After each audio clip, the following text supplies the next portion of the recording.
Қысқасында бір нәрсені сөздермен бірге мен Бекас. Бүгінгі видеода мен сіздерге Роналдудың 5 алтын добы әділ ме деген сұраққа жауап беремін. Ал қазір лайк басып тіркеліп кетіңдер. Роналдудың алғашқы алтын добы 2008-де. Бұл Роналдудың прайм кезі. Бұл кезде Роналду әлі Реалға келмеген еді. Бұл алтын добтың әділ болды. Себебі Роналду ол жылы Лига чемпионы ұтты және көп гол мен ассист жасады. Келесі алтын добты 2010 жылы алған еді. Бірақ бұл алтын доп әділ болмады. Себебі Роналду 2010 жылы ешқандай трофей де алмаған. Ал Баварияда ойнайтын Рибери сол жылы Лычыр мен басқа да трофейлер алды және матчтарда да үздік ойнады. Сонда да Роналдуға берді. Келесі алтын допты 2014 жылы алды және бұл алтын доп әділ болды. Себебі Роналду сол жылы Лычыр алды және көп гол салды.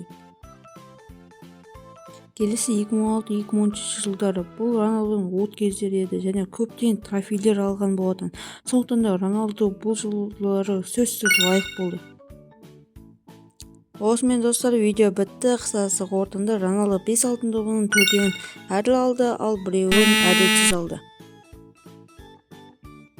Айтпақшы, Роналду бір алтын допты алу керек жыл бар еді. Бұл жылы Роналду Лычыр алды және ЧМда Испанияға хет-трик жасаған еді. Алайда бір адам одан асып түсті. Ол да сол жылы Лычыр алды және ЧМда финалға шықты. Және бұл Лука Модрич 2018.